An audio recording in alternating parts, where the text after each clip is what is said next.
Assalamualaikum warahmatullahi wabarakatuh. Perkenalkan, nama saya Wisnu Septianto dari Prodi Pendidikan Sosiologi kelas A. Saya akan menceritakan sejarah singkat mengenai Monumen Mandala.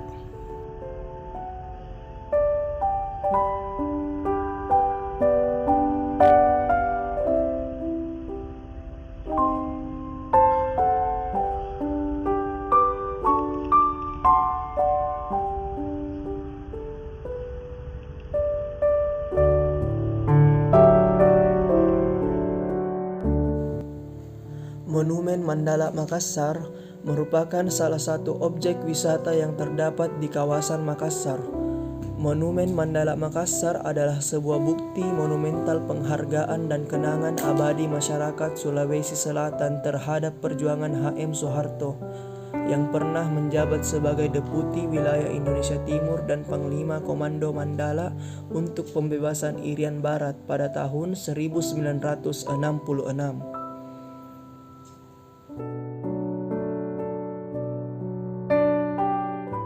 Makassar dijadikan tempat untuk berdirinya monumen ini karena pada waktu itu Makassar ditetapkan sebagai pusat markas Komando Mandala yang kemudian memulai pelaksanaan operasi pembebasan atau perebutan Irian Barat hingga akhirnya Indonesia berhasil merebut Irian Barat.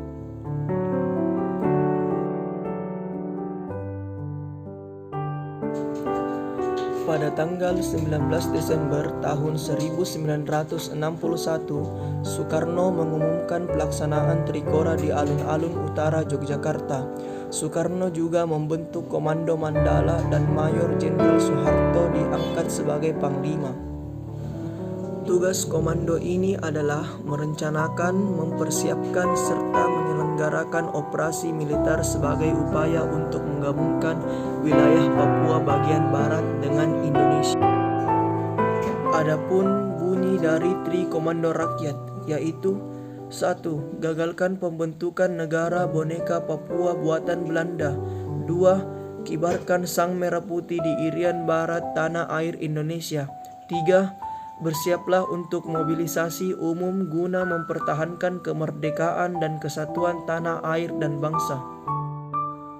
Ketika Indonesia memproklamasikan kemerdekaannya pada tanggal 17 Agustus 1945, Indonesia mengklaim seluruh wilayah Hindia Belanda termaksud Papua Barat adalah milik Indonesia.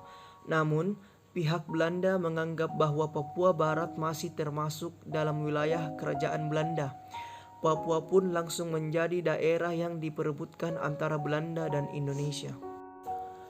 Pemerintah Belanda kemudian mengadakan konferensi meja bundar pada tahun 1949 untuk memperjelas hal ini, tetapi hasilnya nihil. Kedua negara tersebut belum mendapatkan keputusan bersama yang disepakati masing-masing pihak. Akhirnya mereka setuju akan membicarakan hal ini kembali 1 tahun kemudian.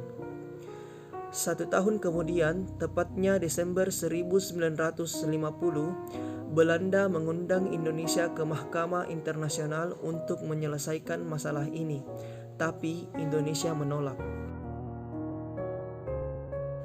Sejarah mencatat bahwa perundingan yang dilakukan Indonesia dengan pihak Belanda untuk membebaskan Irian Barat ketika itu semuanya kandas dan berakhir sia-sia tanpa hasil.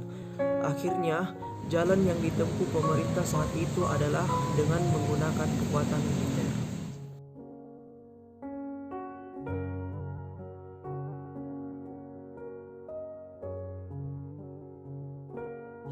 Ini adalah daftar orang yang hilang pada saat itu dan pahlawan Sulawesi Selatan.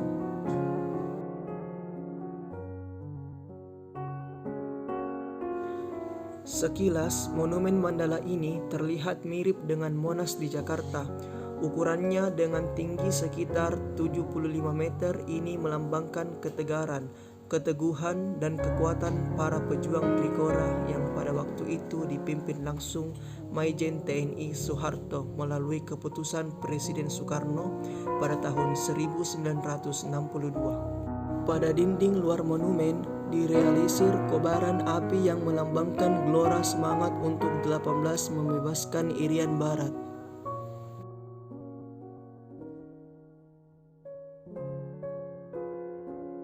Pada bagian bawah monumen terdapat relief lidah api yang menjadi simbol semangat dari Trikora.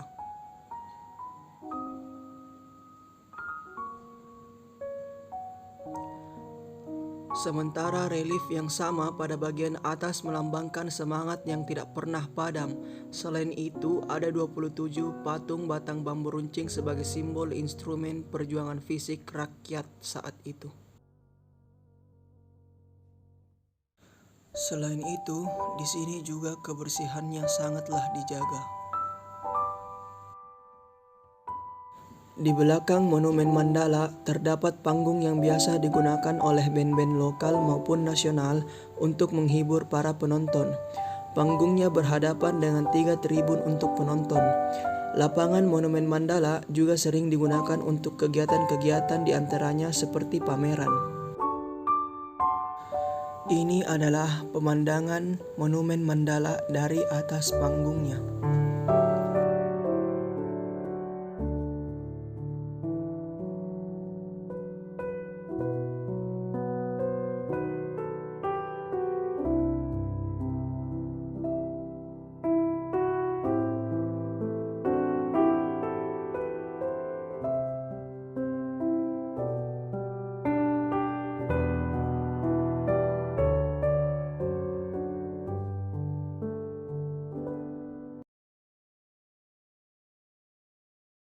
Monumen ini berlokasi di Jalan Jenderal Sudirman. Ini adalah salah satu tempat yang dijadikan wisata bersejarah di Makassar. Lokasinya hanya 200 meter dari sebelah selatan 0 km kota Makassar Lapangan Karebosi, bersebelahan dengan gedung Balai Prajurit Jenderal M. Yusuf.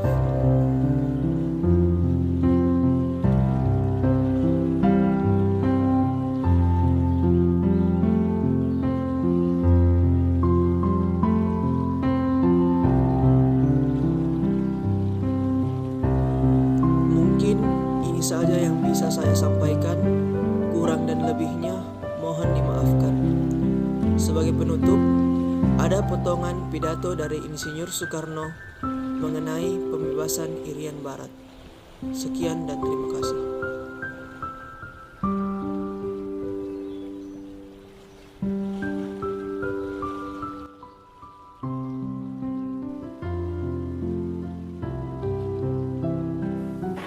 Oleh karena masih ada salah satu wilayah daripada Republik Indonesia diduduki oleh pihak asing, oleh karena salah satu wilayah daripada Republik Indonesia masih belum merdeka, maka kita anggap sebagai satu kewajiban yang keramat untuk memasukkan daerah yang masih diduduki oleh pihak asing itu ke bawah kekuasaan Republik Indonesia.